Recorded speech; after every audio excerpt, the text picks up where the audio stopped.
Hello students and welcome to LMTC. बच्चों, आज हम लोग बात कर रहे हैं कोलराज लॉ के बारे में, जहां पे हम कोलराज लॉ के कुछ पॉइंट्स को डिस्कस करेंगे, जिसमें हमारा सबसे पहला पॉइंट है व्हाई वी नीड कोलराज लॉ। हमें कोलराज लॉ की जरूरत क्यों पड़ी? तो कोलराज लॉ की जरूरत पड़ी हमें मोलर कंडक्टेंस और इक्विवेलेंट कंडक्टेंस को कैलकुलेट करने की।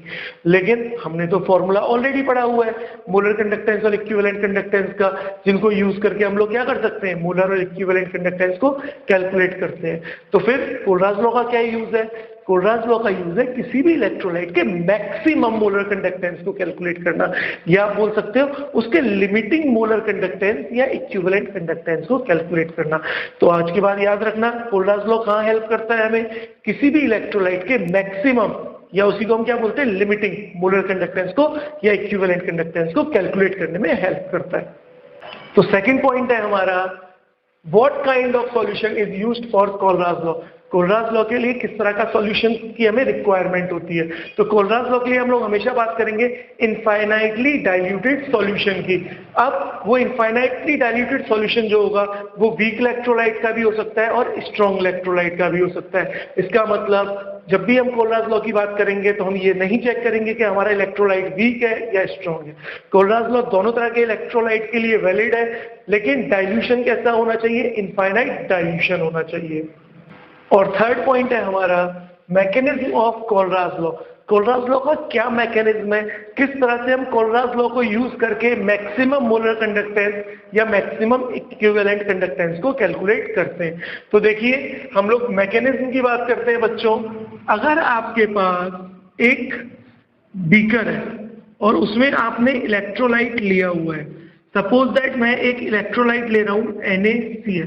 अब NaCl स्ट्रॉन्ग इलेक्ट्रोलाइट है, हम लोग वीक इलेक्ट्रोलाइट भी ले सकते हैं। और जो NaCl है, मैंने क्या लिया है, मैंने 1 मोल NaCl इलेक्ट्रोलाइट को कंसीडर किया है, और यहाँ पर मैंने लगा दिए 2 इलेक्ट्रोड, एक एनोड है और सेकेंड वन इज कैथोड।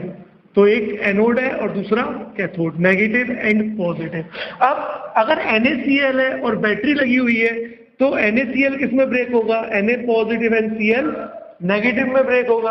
अब जब NaCl की बात कर रहे हैं तो देखो, इन दोनों के बीच में कौन सा फोर्स होता है? इलेक्ट्रोस्टैटिक फोर्स होता है, यानी आयोनिक बॉन्ड होता है। और अब ये आयोनाइज भले ही हो गए, लेकिन अगर ये सॉल्यूशन अभी कंसंट्रेटेड है, ध्यान से देखो, अगर सॉल्यूशन कंसंट्रेटेड है यानी पानी इसमें बहुत कम है, तो अभी क्या होगा? इन दोनों के बीच में इलेक्ट्रोस्टैटिक फोर्स ऑफ अट्रैक्शन अभी भी वैलिड होगा, पहले से कम होगा लेकिन होगा जरूर।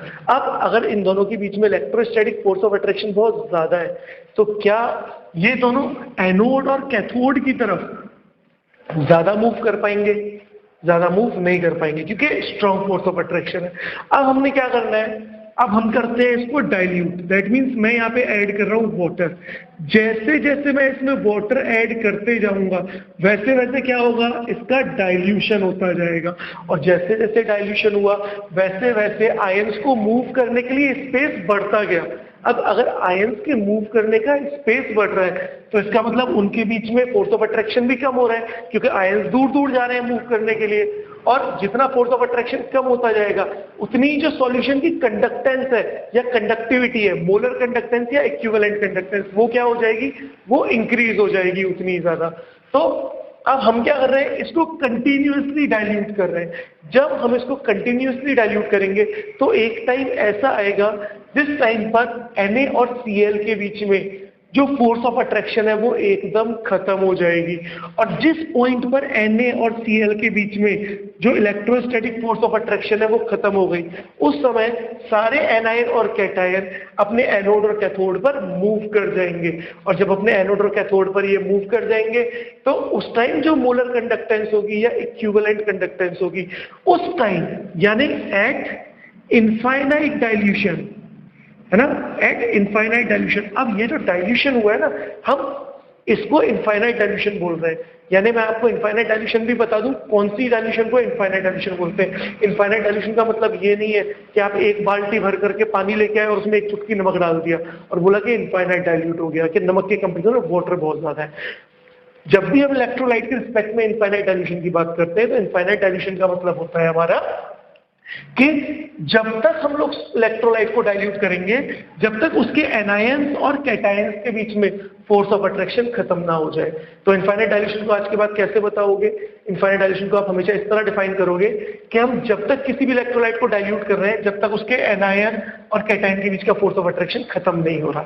जैसे फोर्स ऑफ अट्रैक्शन खत्म हुआ तो उस डायल्यूशन को हम क्या बोलेंगे? Infinite dilution.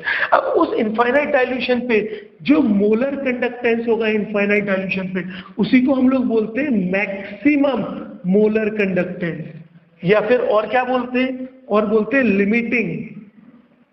Limiting molar conductance.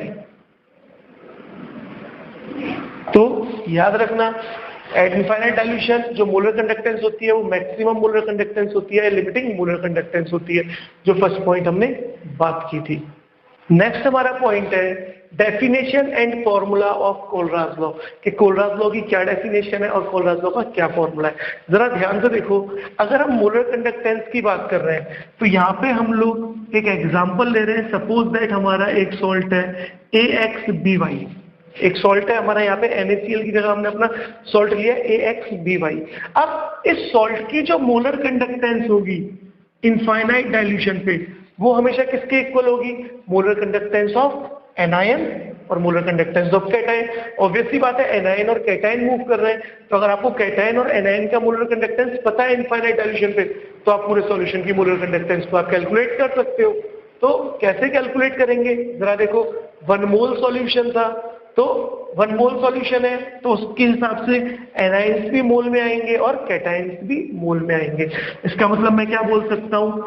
X mole of molar conductance of anion या फिर cation eight infinite dilution plus Y mole of molar conductance eight infinite dilution of B anion. तो ये है मोलर कंडक्टेंस का फॉर्मूला। इस फॉर्मूले को use करके हम किसी भी इलेक्ट्रोलाइटिक सॉल्यूशन का इनफाइनाइट डाइल्यूशन पे मोलर कंडक्टेंस निकाल सकते हैं। नेक्स्ट, अगर हमें इक्विवेलेंट कंडक्टेंस निकालना है तो उसको हम लोग कैसे कैलकुलेट करेंगे?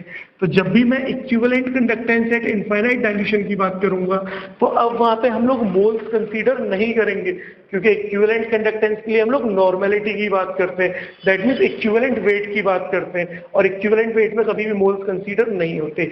सीधे सीधे हम लोग कंप्लीट सॉल्ट की बात करते हैं वहां पर।